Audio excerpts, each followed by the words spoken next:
Bonjour mes belles, adorables et incroyables amis. Chaque rencontre avec vous est comme un vrai cadeau pour moi, parce que c'est l'occasion de partager mes connaissances sacrées les plus précieuses.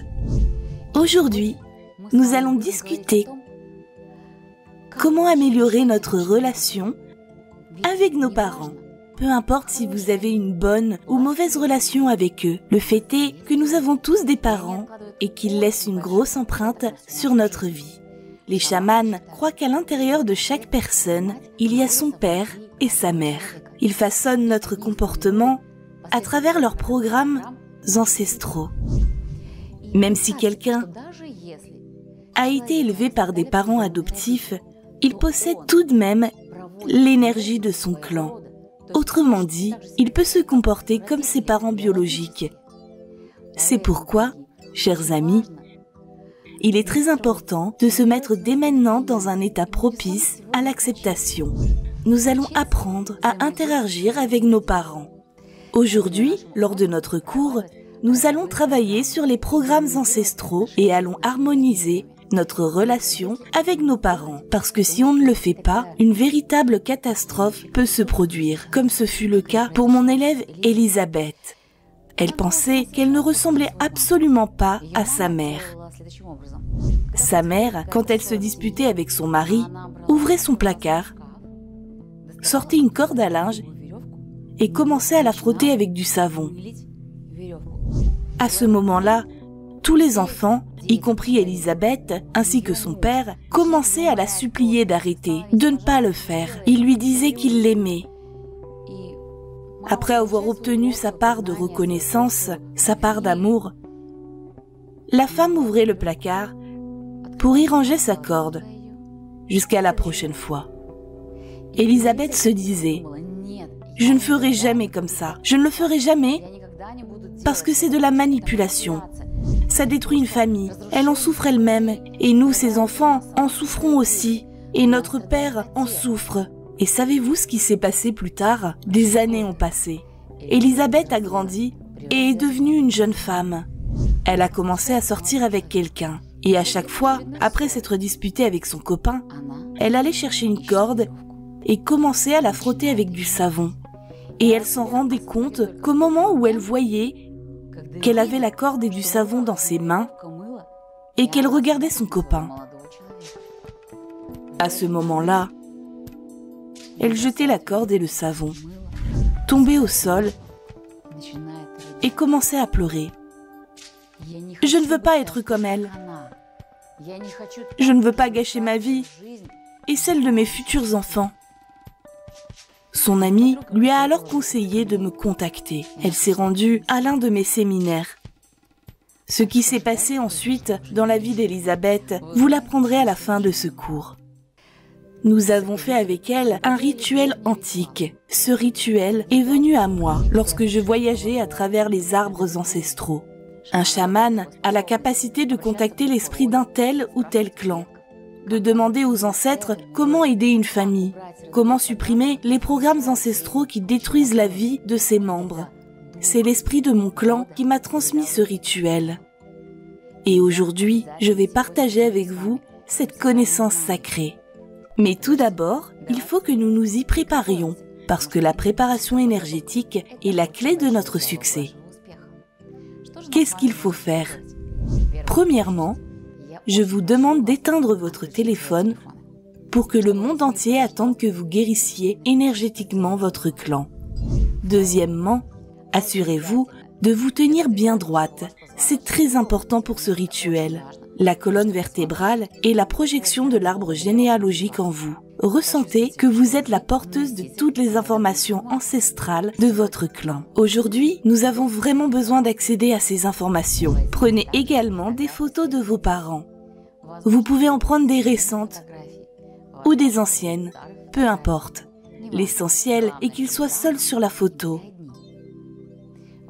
Il est préférable d'imprimer ces photos, car lorsque nous travaillons avec de vraies photos, nous établissons un lien énergique astral avec nos parents, qu'ils soient vivants ou qu'ils soient déjà passés dans le plan subtil. Ils vivent toujours en vous.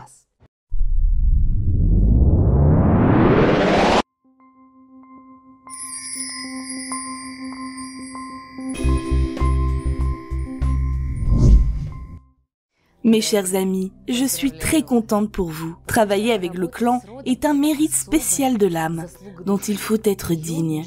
Malheureusement, presque tout le monde continue de travailler de manière très superficielle, sans se concentrer sur les problèmes ancestraux profonds, sur les situations karmiques profondes.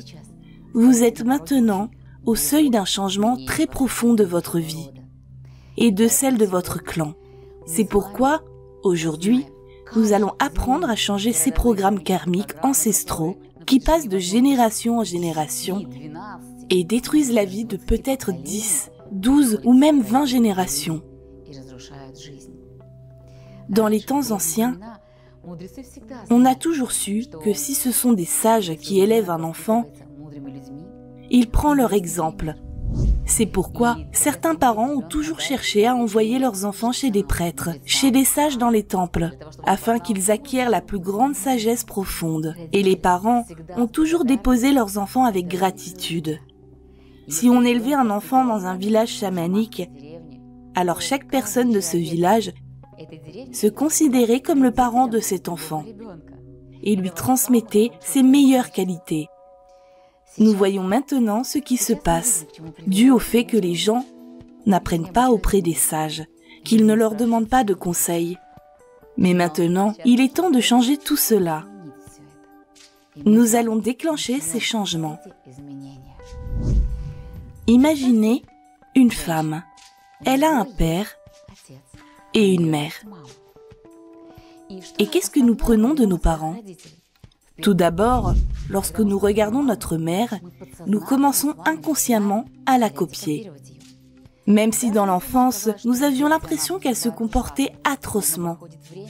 Le temps passe, et voilà que nous utilisons déjà les mêmes mots qu'elle.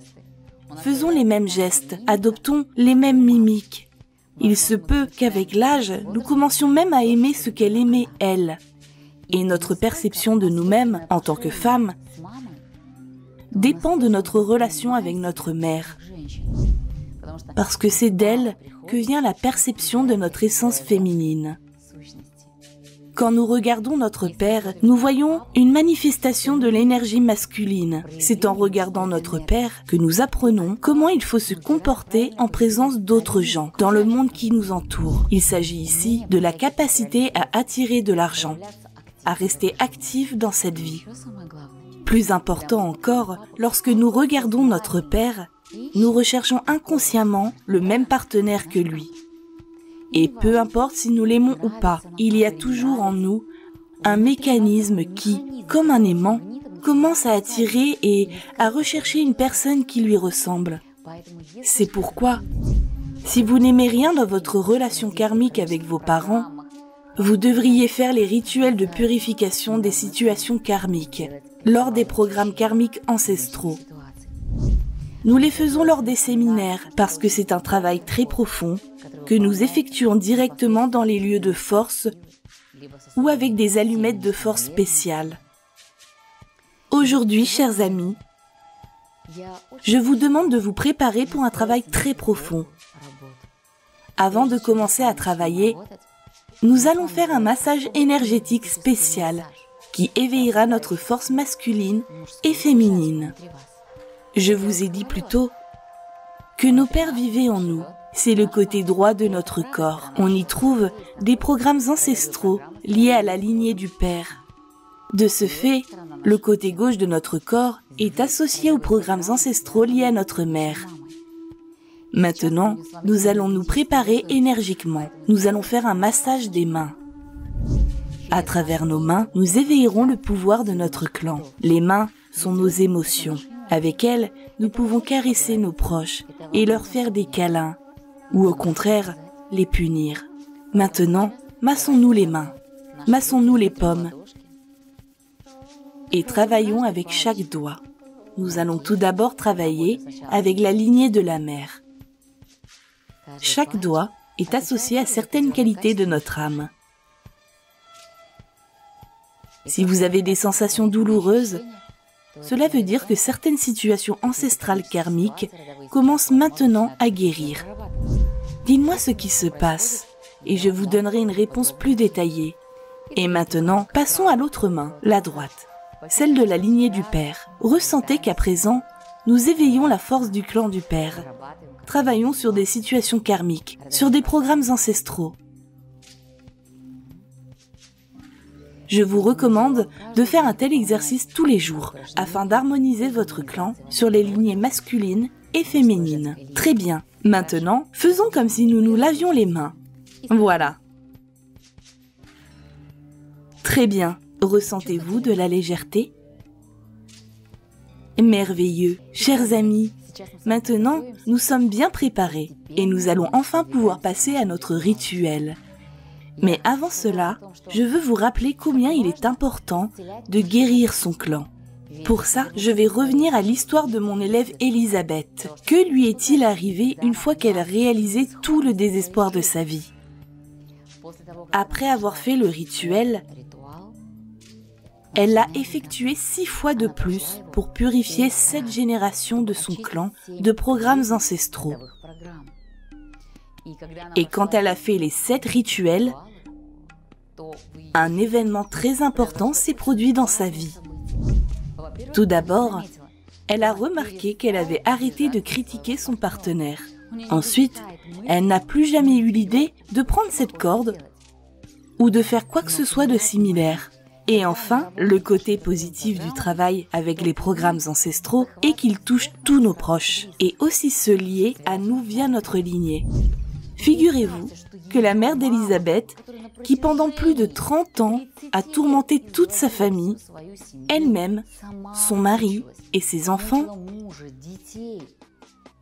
est venue voir sa fille et lui a dit « Ma fille, je ne sais pas ce qui m'est arrivé.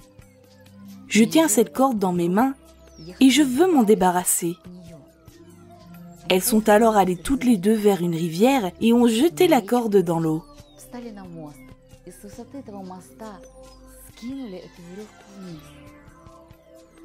Sa mère lui a également dit « Je ne veux plus me disputer avec ton père.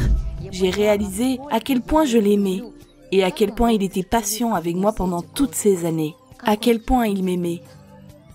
Et maintenant, ce sont 2 familles heureuses, 2 femmes heureuses. Et si cette purification n'avait pas eu lieu, il est effrayant de penser à ce qui aurait pu arriver à ces familles.